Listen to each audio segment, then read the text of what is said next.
जो जीवन अकाल से त्रस्त है, वो जब तक भोजन नहीं पाते तब तक मैं भी भोजन का एक निवाला भी ग्रहण नहीं करूंगा। ये मेरा प्रण है, ये मेरा प्रण है, ये मेरा प्रण है।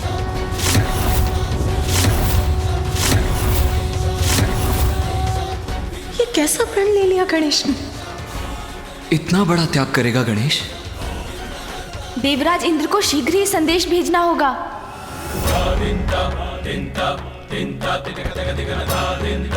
सून जी,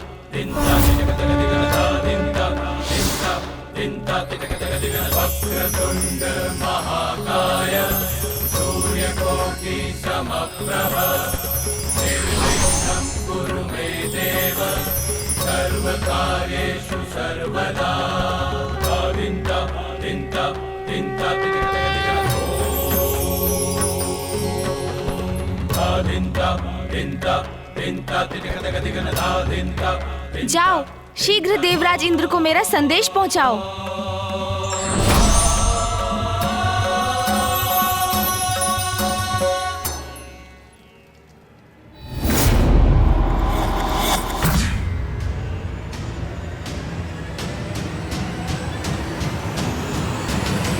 प्रणाम देवराज। प्रभु क्षमा कीजिए देवराज, मुझे आपसे कुछ महत्वपूर्ण चर्चा करनी है। ऐसा भी क्या आवश्यक है जो तुम प्रतीक्षा नहीं कर सकते थे? देख नहीं रहे कितनी लंबी यात्रा के बाद लौट रहा हूं मैं। क्षमा करें महाराज, क्षमा करें देवराज।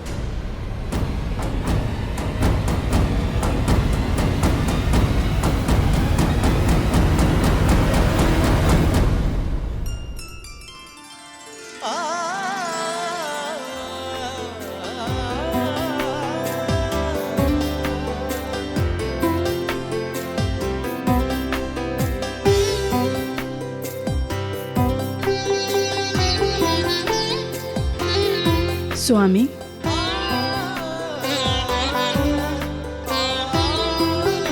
देवी शची, नहीं दर्पण के समक्ष रुक जाइए। स्वामी मुझे क्यों रोक रहे हैं?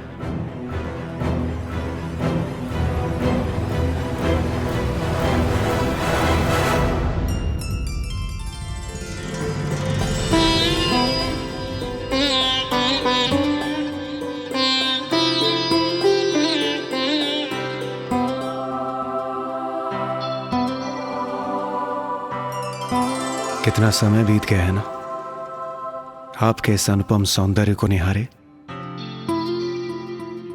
अब कहीं जाकर मुझे अवकाश प्राप्त हुआ है। स्वामी, मुझे इस सुख का आनंद लेने दीजिए प्रिय। अति सुंदर। स्वामी, आपने तो मुझे महादेव और देवी पार्वती के विवाह पर देखा था ना?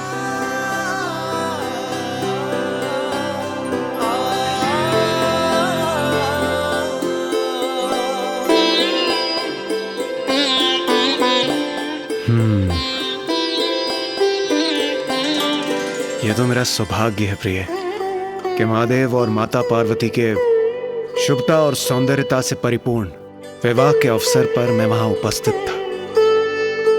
किंतु वर पक्ष के सदस्य होने कारण मेरे इतने सारे दायित्व थे कि मेरा ध्यान बस उन्हीं में था। ये क्या कह रहे हैं आप स्वामी? देवराज के दायित्व तो व्यक्तिगत दायित्वों से कहीं ऊपर है।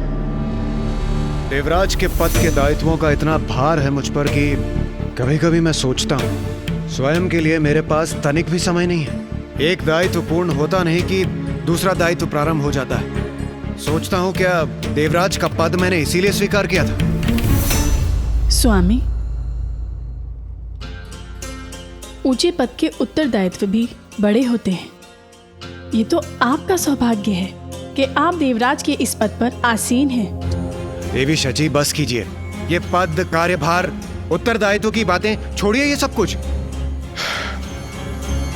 वैसे भी इतने समय बाद तो मुझे समय मिलेगा कुछ विश्राम और मनोविनोद करने का। इसे यूं ही गंवाना उचित नहीं होगा प्रिय।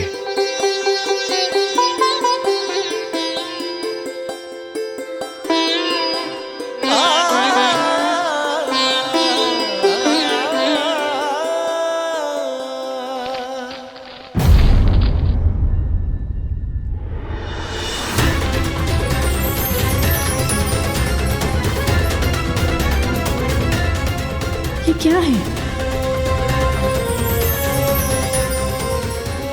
सूखा पत्ता स्वर्ग में? स्वामी,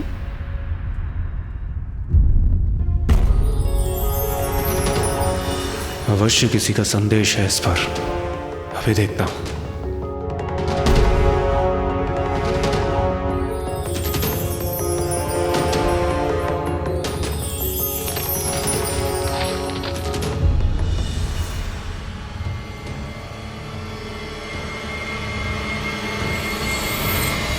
देवराज, आपसे कुछ अत्यंत महत्वपूर्ण विचार विमर्श करना है, इसलिए आप शीघ्र कैलाश आ जाइए। गणेश।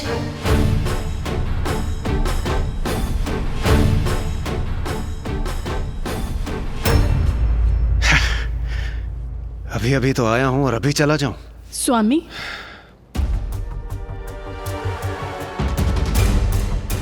क्या हुआ स्वामी? ये देखिए देवी शची, कार्य कार्य बस कार्य। गणेश जी ने मुझे देवराज को पुनः कैलाश बुलाया। ये संदेश भेजा है उन्होंने कि मुझसे कुछ अत्यंत आवश्यक विचार विमर्श करने हैं। पता नहीं ऐसा भी क्या है। स्वामी, प्रथम पूज्य गणेश जी ने आपको बुलाया है तो आपको अवश्य ही जाना चाहिए। देवी शची, आप ये क्या कह रही हैं? मैं उन्हीं के कार्यों में तो व्यस्त था। महादेव और माता पार्वती के विवाह से अभी अभी तो मैं लौटा हूं। इस प्रकार तो आजीवन मैं उन्हीं के कार्यों में बंधा रहूंगा और स्वयं के लिए, विश्राम के लिए मेरे पास तनिक भी समय नहीं बचेगा। स्वामी, उन्होंने बुलाया है तो अवश्य ही कोई महत्वपूर्ण कार्य होगा। आपको निसंकोच वहां जाना चाहिए। विश्राम तो आप लौटकर भी कर सकते हैं। नहीं देवी शची, इस प्रकार तो एक कार्य का चक्र कभी नहीं थमेगा। मुझे स्वयं ही कुछ सीमाएं निर्धारित करनी होंगी। क्या देवराज होते हुए मुझे इतनी भी स्वतंत्रता नहीं है कि मैं तनिक विश्राम कर सकूं? नहीं, मैं नहीं जाऊंगा। मैं अपने सारथी मातली को ही भेज दूंगा। वही जाकर गणेश जी से पूछ लेंगे कि ऐसा भी क्या आवश्यक कार्य है। स्वामी, ये उचित नहीं कर रहे हैं। कुछ सुख भोगने के अवकाश का तो देवराज को भी अधिकार है।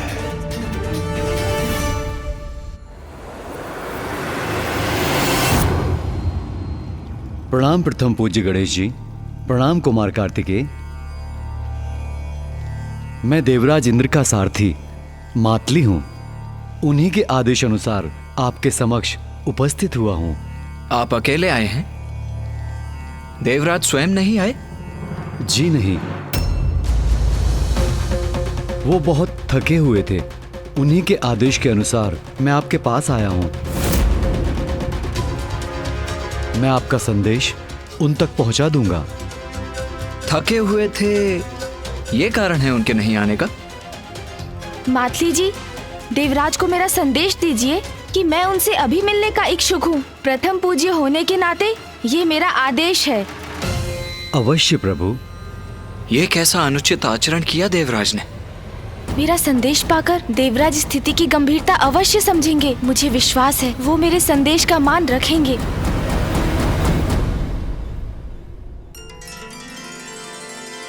आहा, अद्भुत।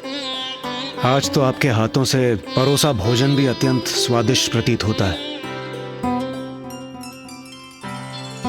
स्वामी,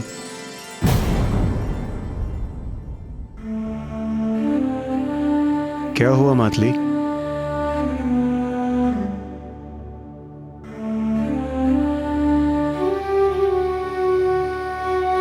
देवराज को मेरा संदेश दीजिए कि मैं उनसे अभी मिलने का इच्छुक हूँ। प्रथम पूज्य होने के नाते ये मेरा आदेश है। स्वामी को गणेश जी के आदेश की अवहेलना नहीं करनी चाहिए।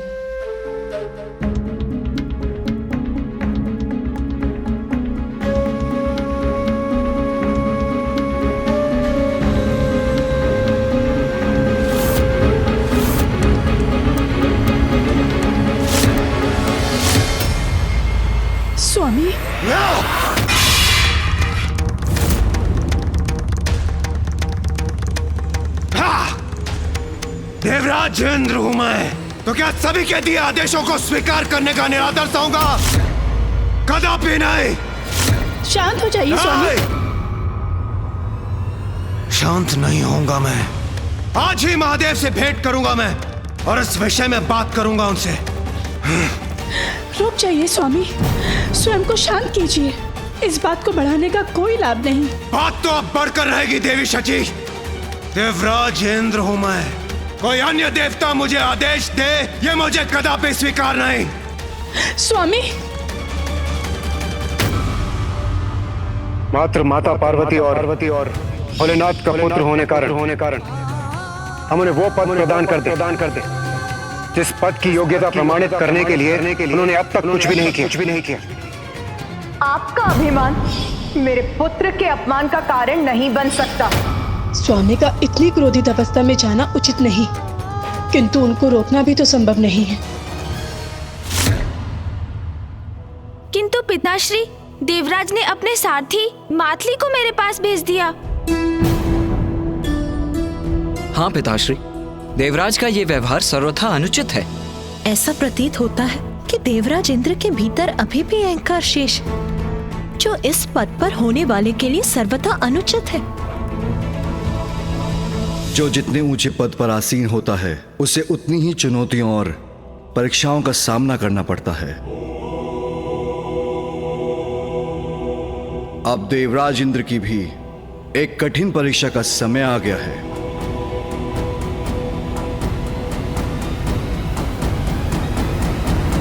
देवराज की परीक्षा?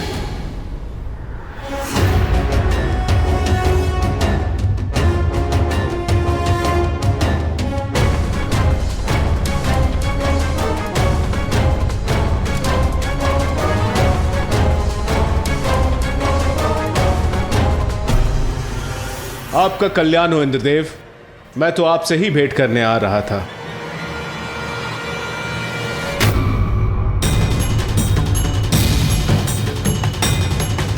ये क्या, देवराज ने मुझे देखा तक नहीं? देवराज, देवराज सुनिए, देवराज। देवगुरु बृहस्पति।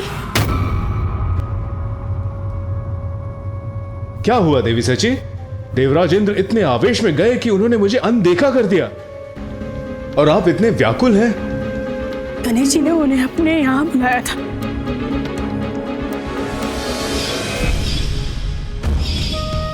क्या देवराज होते हुए मुझे इतनी भी स्वतंत्रता नहीं है कि मैं तनिक विश्राम कर सकूं? नहीं, मैं नहीं जाऊंगा। मैं अपने सारथी मातली को ही भेज दूंगा। देवराज को मेरा संदेश दीजिए कि मैं उनसे अभी मिलने का इच्छुक हूँ। प्रथम पूज्य होने के नाते ये मेरा आदेश है। उसके बाद ये सब हो गया। मैं आपसे विनती करती हूँ देवगुरु बृहस्पति, आप स्वामी के साथ कैलाश चले जाइए, कहीं वो क्रोध में आकर कोई भूल न कर बैठे। मैं आपसे विनती करती हूँ देवगुरु, कृपया कर आप उनके साथ चले जाइए। उचित है देवी।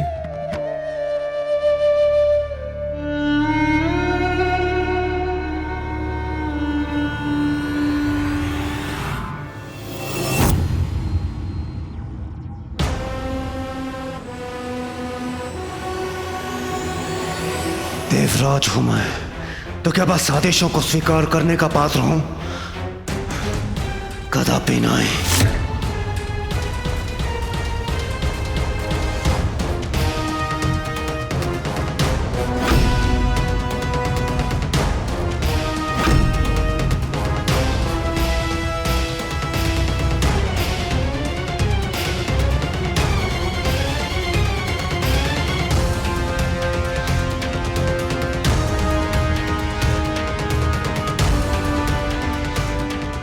रुक जाइए देवराज इंद्र, रुक जाइए।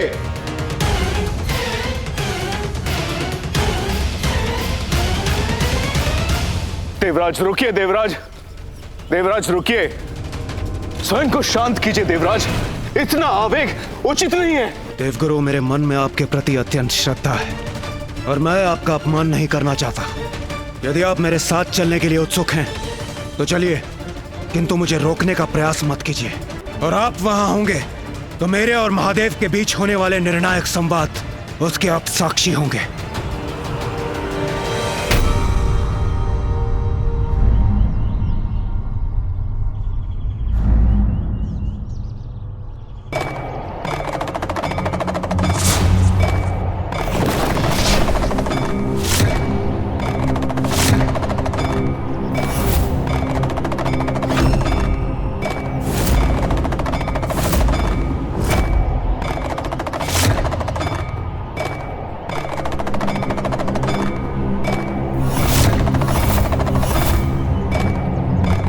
वहां कौन है वो?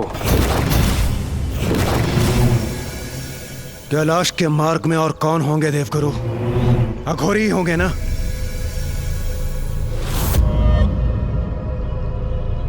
ए अघोरी, देवराज हूं मैं, हटो मेरे मार्ग से।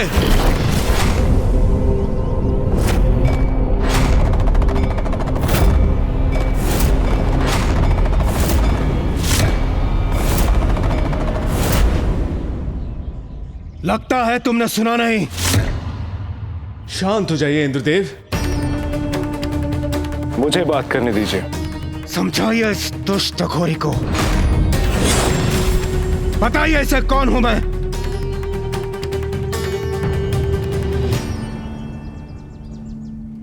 आपसे विनम्र निवेदन है, आप जो भी हैं, हमें अपने मार्ग में आगे जाने दीजिए।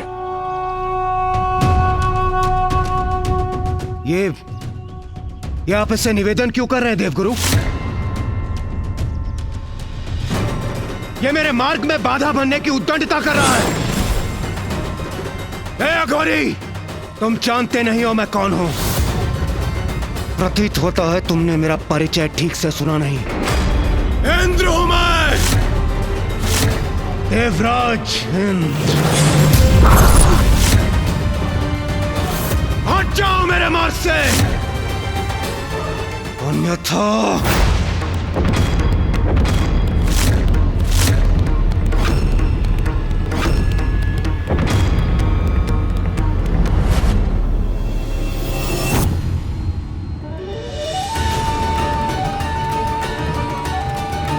देवराज इंद्र का अहंकार उन पर और हावी हो रहा है।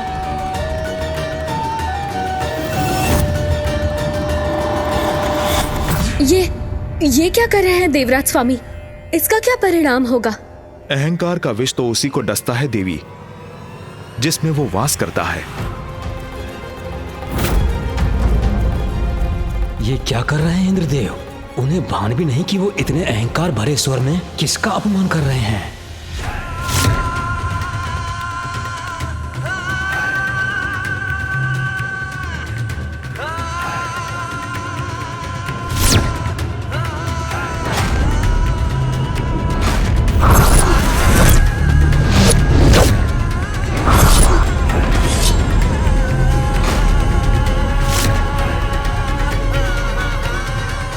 शक्ति नहीं है क्या?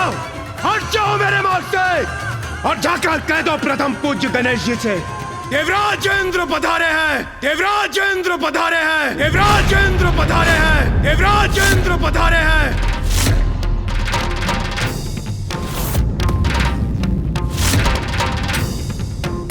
देवराज की ये अहंकार जनित उद्दंडता उचित नहीं।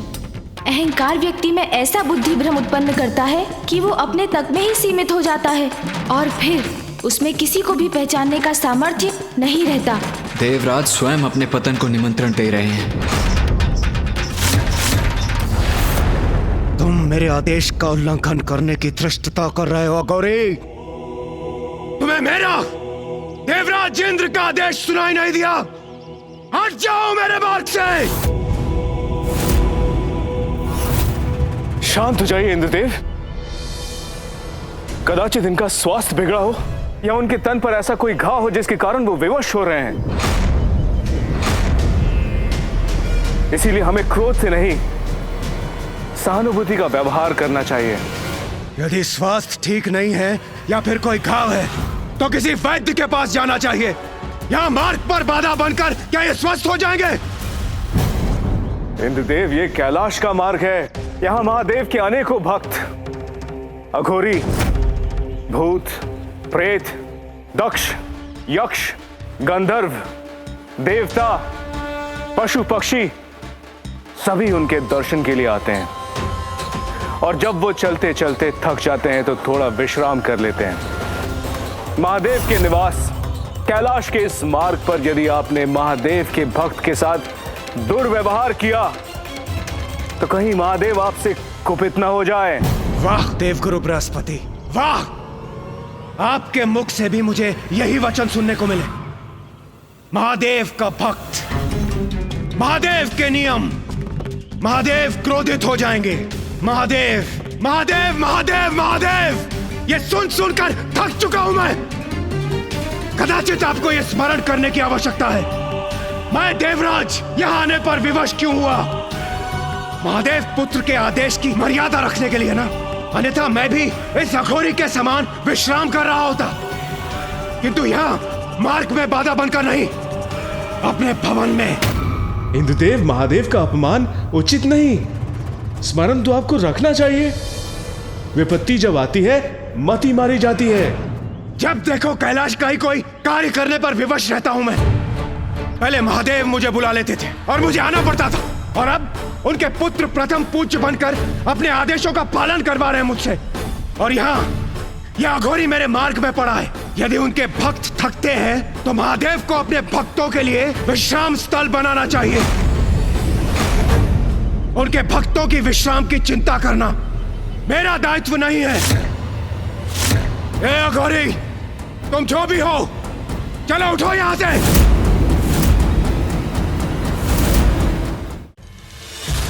इंद्रदेव का तो जैसे स्वयं पर कोई नियंत्रण ही नहीं है।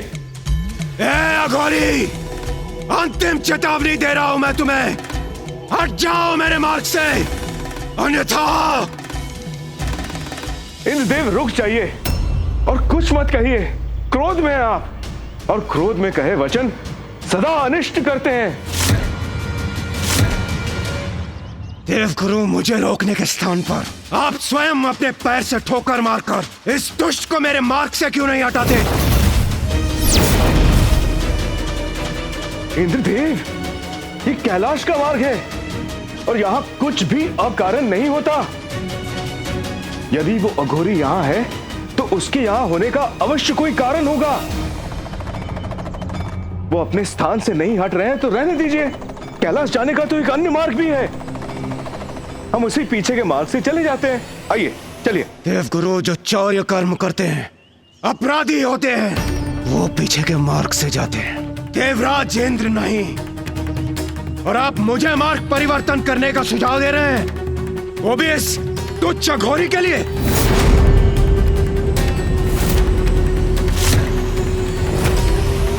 ये आप क्या कह रहे हैं देवराज इंद्र? कैलाश जाने के सभी मार्ग भगवान शिव महादेव तक ही ले जाते हैं। बस, बहुत हुआ अब। इतना कठोर स्वर, इतने रूखे वचन, ये क्या हुआ है इंद्रदेव को? देवगुरु, आप भी इस दुष्ट अघोरी की तरह मेरे मार्ग की बाधा बन रहे हैं, इसलिए आप एक और हो जाइए और मुझे स्वयं निपटने दीजिए इस तुच्छ अघोरी से।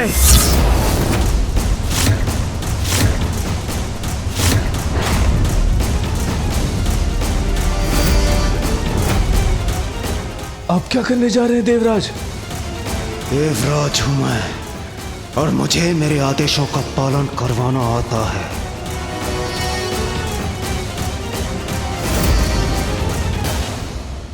इंद्रदेव देवगुरु बृहस्पति से ऐसे अपमानजनक वचन कैसे बोल सकते हैं?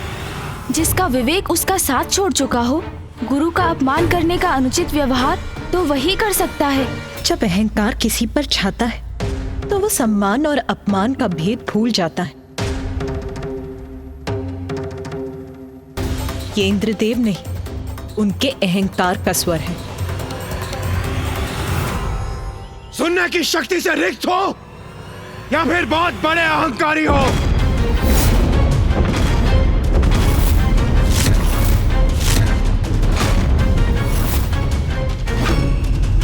मुझे तो तुम बहुत बड़े मूर्ख प्रतीत होते हो। मेरे पैर की एक ठोकर खाओगे तो सुनने की शक्ति पुनः वापस आ जाएगी। तुम्हारा अहंकार चूर चूर हो जाएगा और बुद्धि भी वापस आ जाएगी।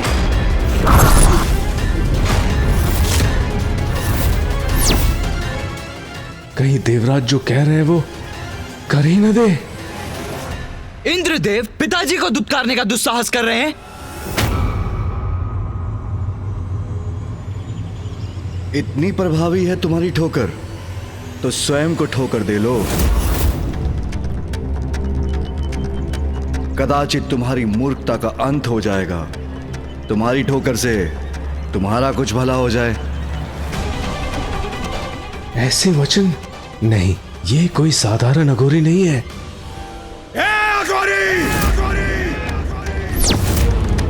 तुम मुझे देवराज इंद्र को उत्तर देने की उद्दंडता कर रहे हो। तुम्हारी इस उद्दंडता का उचित पाठ सिखाऊंगा मैं तुम्हें। ऐसी ठोकर मारूंगा कि कैलाश से निकलकर सीधे शमशान में जाकर गिरोगे।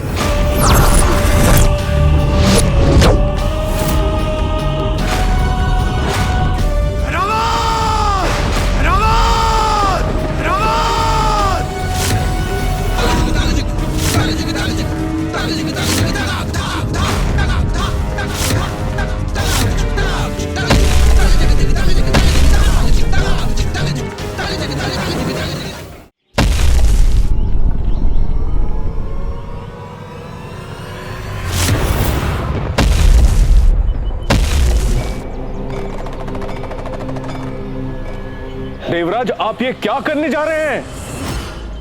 मैं क्या करने वाला हूं वो अभी आपको ज्ञात हो जाएगा देवगुरु। एक बार मेरे ऐरावत को आ जाने दीजिए।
ये इंद्रदेव को क्या हुआ नाथ? वही जो नहीं होना चाहिए था, अहंकार। इंद्रदेव के अहंकार का अवश्य ही भयंकर परिणाम होगा। ऐरावत, हटाओ इस अघोरी को मेरे मार्ग से, अभी और इसी क्षण।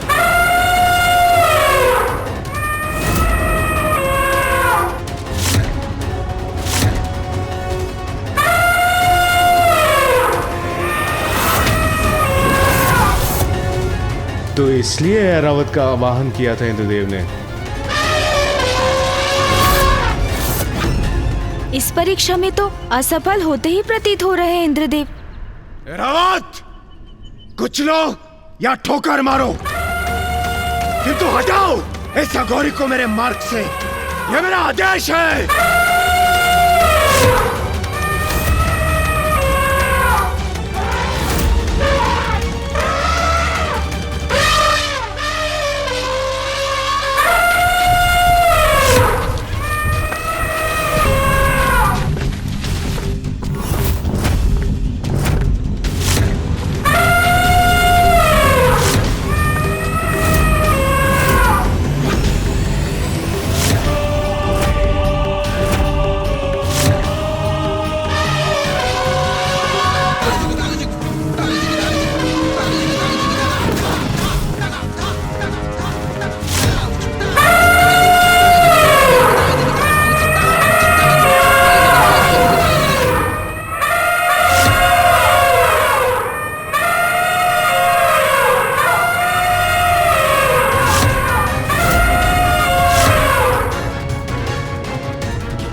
बड़े पद के साथ उत्तरदायित्व भी आते हैं। पद अभिमान उसकी गरिमा को धूमिल करते हैं।